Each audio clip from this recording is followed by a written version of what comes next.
Oh my God. Why? You know what's actually insane? Not the fact that they tried to take you out.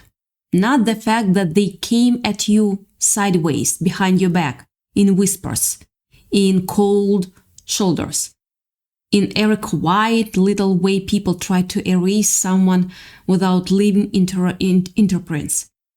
No, what's insane, what genuinely doesn't compute, is that after all of that, you didn't turn evil.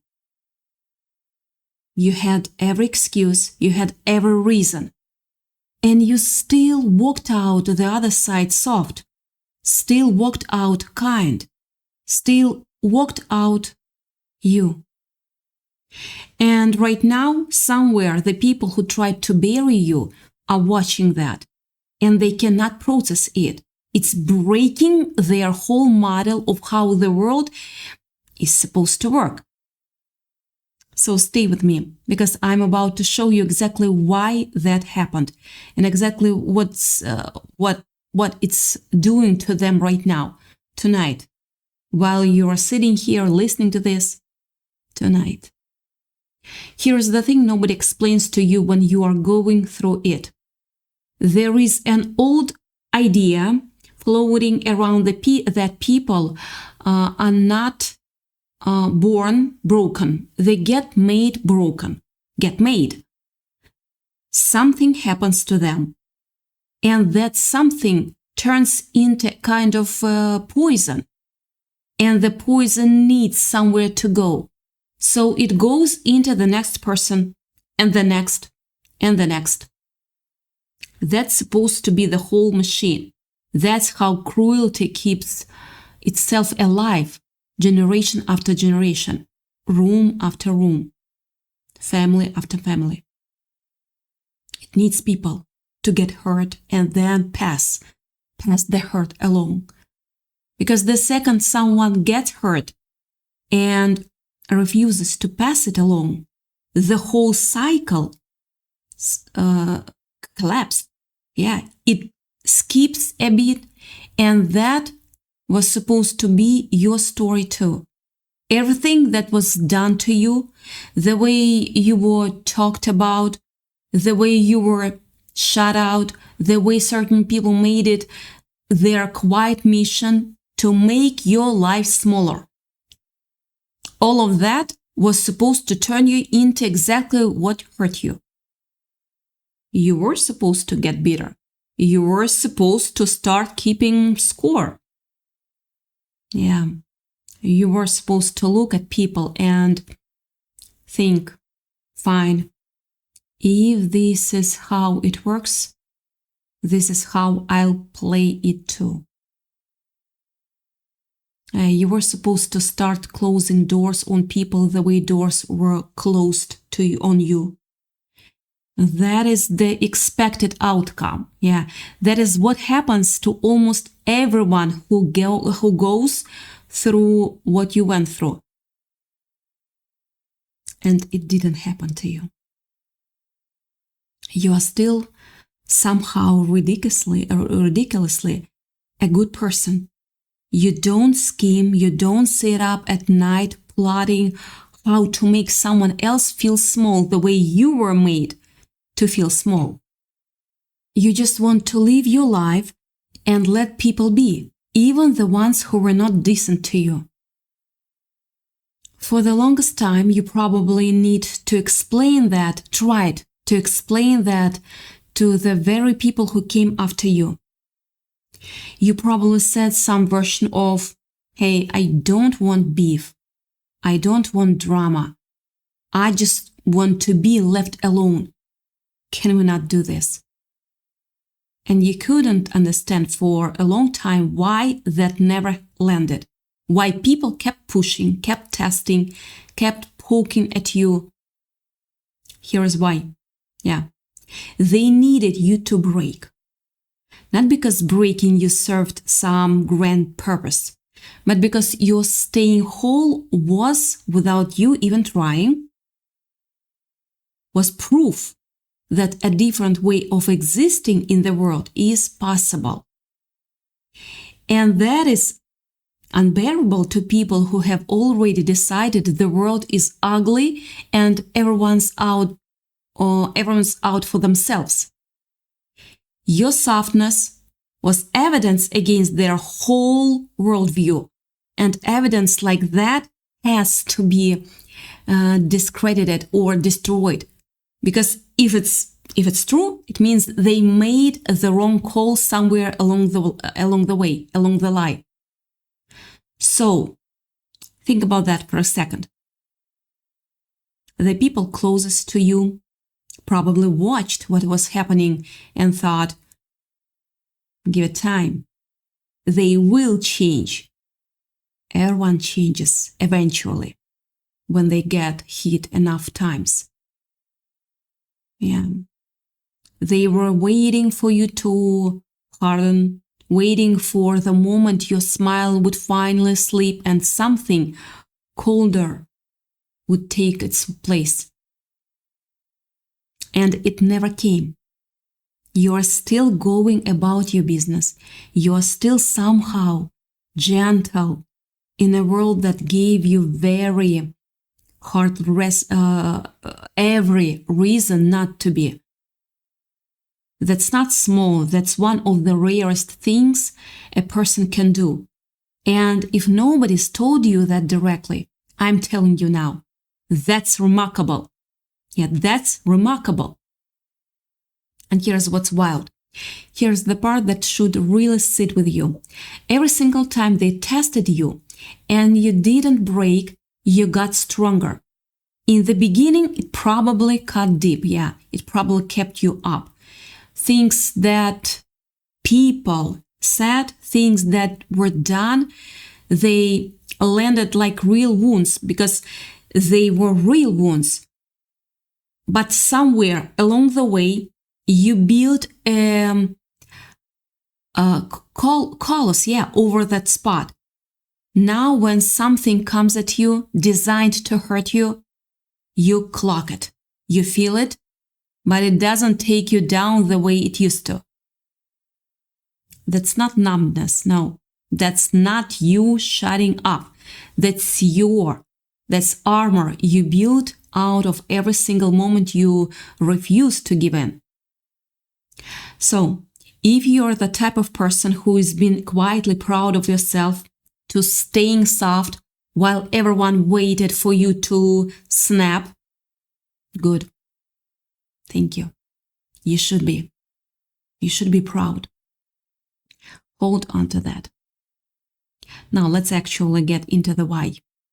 Because nobody's ever going to say this to your face, mostly because most people don't have the words for it. But I do. So let's break it down properly. The reason they came for you, the actual, real, underneath it all reason, not the polished excuse they told themselves in the mirror until it started sounding believable. Had absolutely nothing to do with something being wrong with you. Remember that. Not one thing. It had everything to do with something being too right about you. You were not a problem in that story. You never were. You were a threat to an illusion. And on some level, they knew that before you ever did. Picture yourself for a second as a genuine, crisp, or real $100 bill. Yeah, actual currency issued by something bigger than whatever social circle, family or workplace or workplace you were standing in at the time. You've got weight to you that was built in long before you even walked into that room. Now picture the people who came for you as counterfeit bills. Here's the strange thing about counterfeit money. It circulates just fine most of the time. It passes from hand to hand. Nobody questions it. Nobody holds it up to the light because nobody has anything to compare it against. It's Only when a real bill shows up next to it that the difference becomes obvious. Not because the real bill is doing anything aggressive. It doesn't have to. It doesn't have to raise its voice or prove itself. It just sits there being what it actually is. And under the right light, the fake one gets exposed automatically. That's what you and your presence did without you even trying to make it happen. You walked into rooms and something shifted. People gravitated toward you, not because you were performing, not because you had some strategy, just because of your energy, your magnetism, the way you communicated, the way people felt genuinely seen when they were around you. And there was someone. You know exactly who I'm talking about. Yeah. Their face just came to mind, didn't it? Who watched that happen over and over, and something inside them started to fracture in a way they couldn't control. Think about what that kind of envy actually feels like from the inside. Because it's not the surface level version people talk about. No, it's not just wishing they had what you had. It goes deeper than that. It becomes obsessive. Yeah, every time you succeeded, every time someone laughed at something you said, every time someone chose you over them, it was like that light getting brighter and brighter and brighter, and there was nothing they could do to dim it. Your intelligence made make things they were proud of look average. Your creativity made their recycled ideas look tired.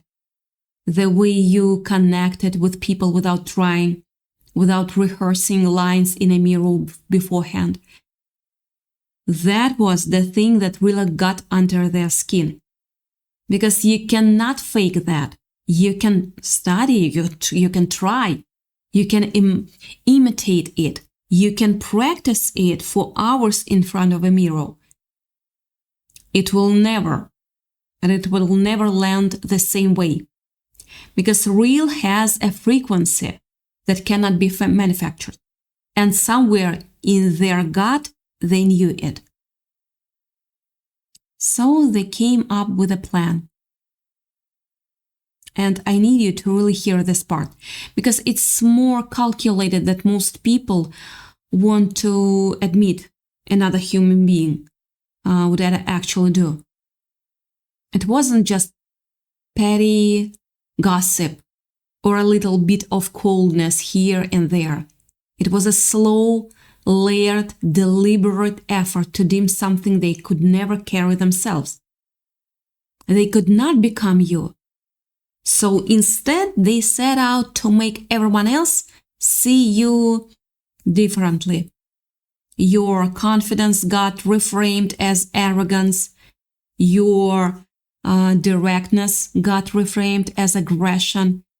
Your gifts got reframed as a threat. The very thing that made people love being around you got quietly repackaged into reasons to be suspicious about you, suspicious of you.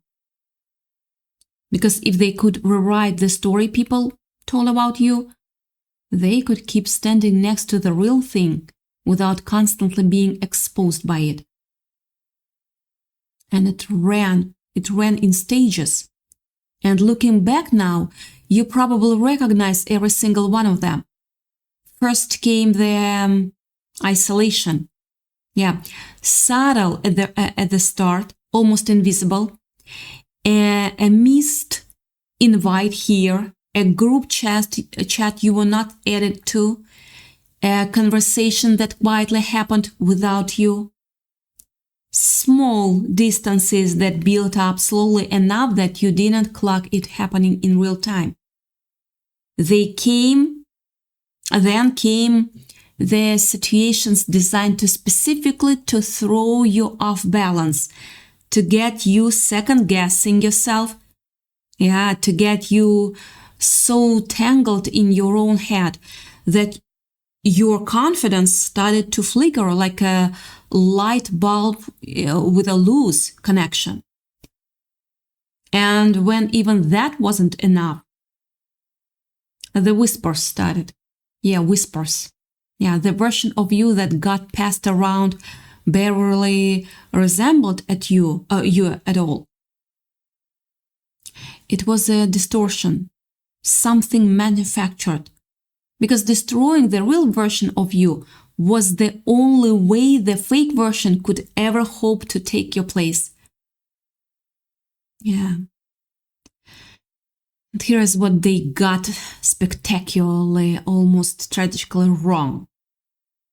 They thought standing close to something real was the same as possessing it. Let that land. They sat there quietly, studying your timing, your rhythm, the way you read a room, genuinely believing they could download it, reverse engineer it, extract whatever made you magnetic, and install it in themselves. Funny, right? But here is the part they never understood. You were not doing anything. You were just being yourself. And you cannot replicate someone who isn't performing. You can only replicate a performance. That's it. What you had, what you have, is not constructed. So it could be copied. It couldn't be copied, sorry. All their studying, all their mimicry produced nothing but a slightly more polished fake. And people can feel the difference between real and polished every single time, even when it takes them a minute to notice consciously. And that's exactly what happened. The plan didn't just fail. It backfired completely. Because people are not as easy to fool as they hoped. The people who genuinely loved being around you noticed the shift. They noticed when something started feeling hollow, manufactured, effortful, instead of alive. And one by one, gently, without any drama, they stopped showing up for the person who tried so hard to replace you. There is something deeply human in all of us that knows the difference between someone who actually lights up a room and someone standing in the dark, flicking the switch on and off, hoping nobody noticed the flicker. Now, here's where this gets even more layered. And I need you to really sit with this part, because this is the piece almost nobody even ever talks about. And it's going to reframe everything. They tried to bury you. They genuinely believed somewhere deep down that removing you from the picture would be the end of the story. What they didn't understand, what they couldn't understand actually from where they were standing, is that you were never something that could be buried. You were a seed. Let that actually land for a second. Every period of isolation they pushed on you, every moment they tried to make you feel small and forgettable, every door they closed in your face, they thought they were ending something. They were actually creating the exact conditions for something to grow that they would never be able to stop. Because seeds don't need light to start. Seeds need pressure. You know that. They need the dark. They need the weight of the dirt pushing down before they can push back up and break through the surface. Every tactic, every whisper, every engineered moment of doubt was just pressure on a seed that was always going to break through eventually. And now that you are out here, growing in the open, becoming more yourself than you have ever been, they are watching. Yeah, they are watching. And I need you to understand, it's genuinely destroying something in them that they will never say out loud. Because when you finally pulled back, when you accepted what was happening and went quiet, when you removed yourself completely, something broke in them that they were not prepared for. They expected you to fight. Yeah, they expected the text, the attempt to reconnect, the evidence that you were struggling without them in your life. That's what they were counting on. Because as long as you were visibly hurting, as long as you were still trying, they could tell themselves they still mattered, that they still had some kind of power over how your story went. But you didn't give them that. You didn't. You took them at their word. They wanted you gone, so you went. Completely, thoroughly. No breadcrumbs, no soft late night check-ins, no attempts to explain yourself or win anything back. Just silence. Just silence. Clean, complete, absolute silence. And that silence became a force all its own. Because you cannot negotiate with silence. You cannot manage someone who has fully removed themselves from the equation. They thought they held the power to end things. Instead, they discovered that the person they treated as less than was the one who actually held the power to live. Really live. The kind of living where you don't look back, where you don't keep one foot near the door just in case. That's the power. That's the kind of power that permanently changes how someone understands themselves. Your silence taught them something they will be sitting with for a long time. That some consequences are permanent. That there are people in this world who, when you show them the door, will actually walk through it and never look back. Not because they don't care, but because they have learned their presence is a gift, not something up for negotiation.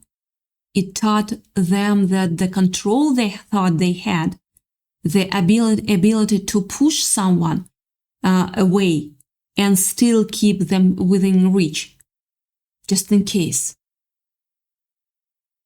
was an illusion they'd only been able to maintain because you were kind enough to let them.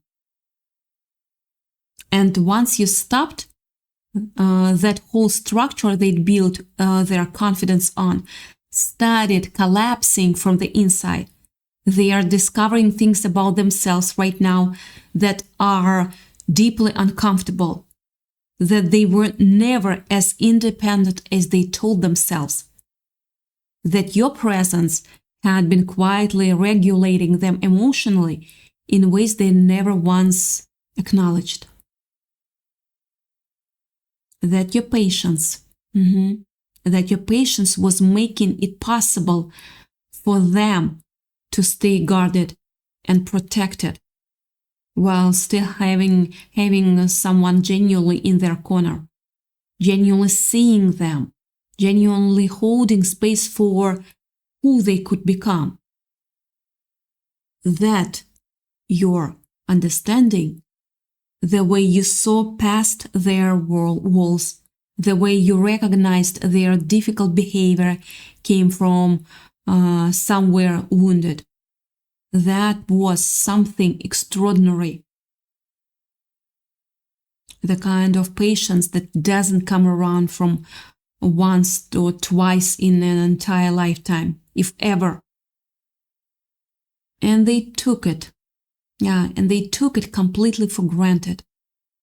Now they are surrounded by ordinary patience that expires fast, that has no tolerance for their patterns, that leaves no room for who they actually are underneath the defense mechanisms. And living unseen, truly unseen, isn't a quiet kind of loneliness. It gets louder over time, not quieter. They are also finding out they cannot control their own feelings the way they used to think they could. They performed not caring for so long that they started believing their own performance. And your silence is stirring up things they cannot manage, missing you in a way they cannot rationalize away,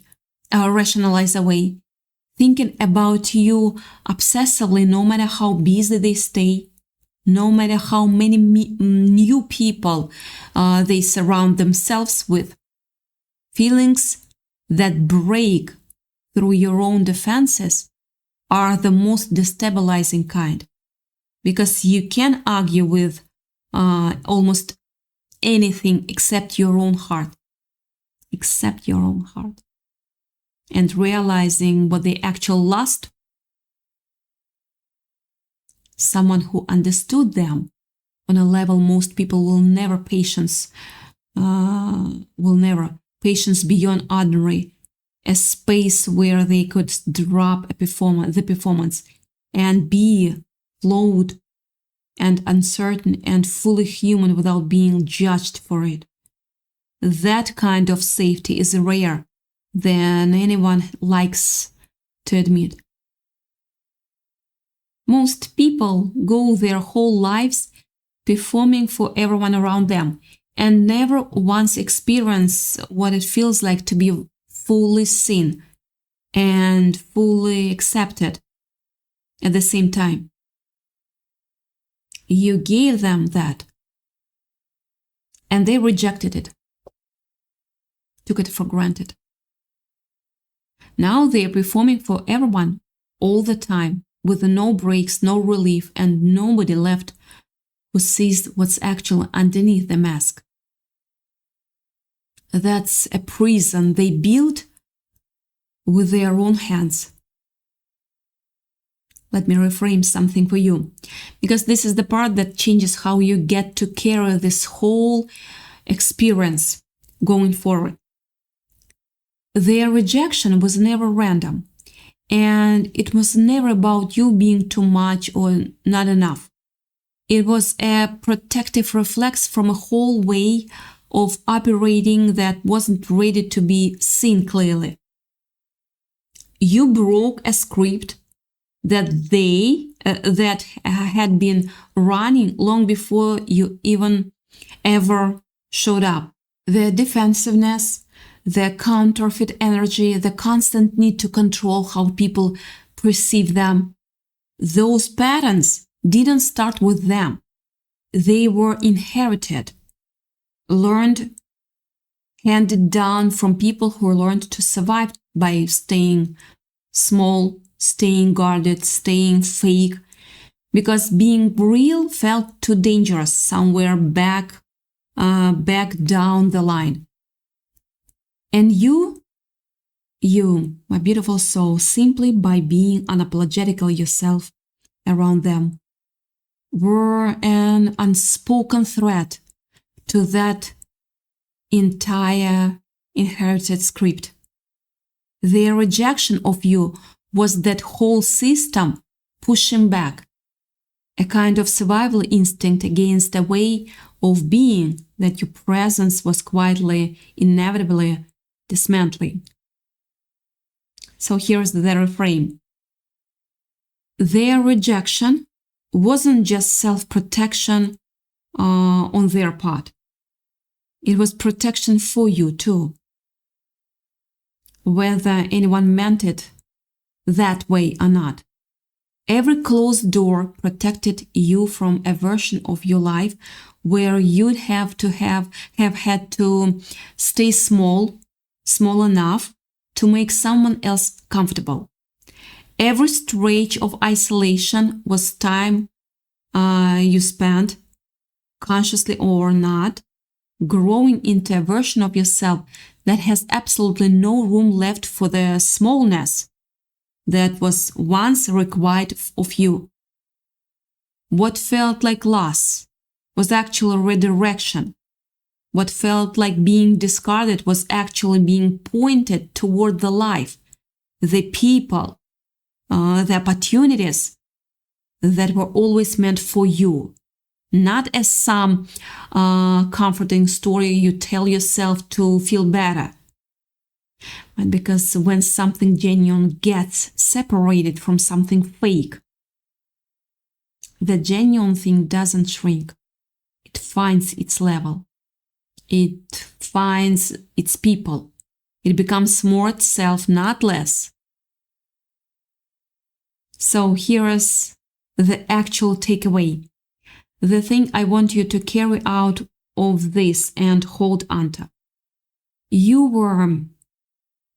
were targeted because you were genuinely, undeniably too much for people who had too little.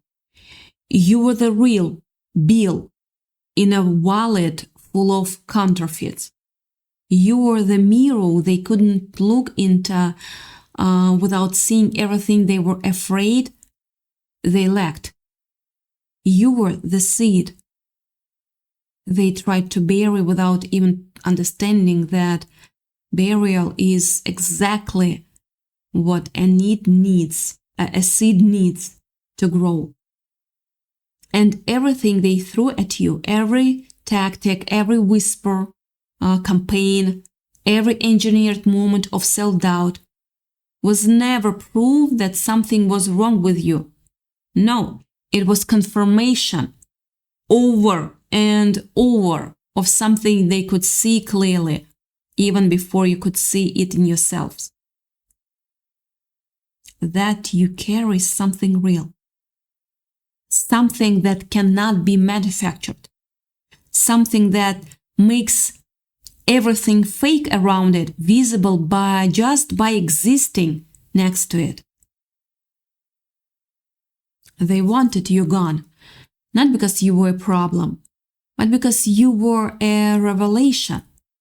And right now they are still watching, still living in the aftermath of the choice they made, carrying the weight of what they gave up, watching you grow into a life they could have been a part of, and chose to remove themselves from instead. They are watching, and they are realizing that some losses do not fade with time. Opposite, they deepen. And meanwhile, you are free. You are building something real. You are exactly where all of this was always pointing you. And that's not a coincidence. That's what happens when something real finally stops apologizing for being real. That's what happens when you understand you are never the one being tested in this whole story. You were the test. And the fact that you are still standing here, still kind, still soft, in all the right places, still refusing to become what was done to you, that's not luck, and it's not an accident. That's the strongest thing a person can do. So the next time you catch yourself wondering why it all happened the way it did, remember this. They didn't get rid of you. They just gave you back to yourself.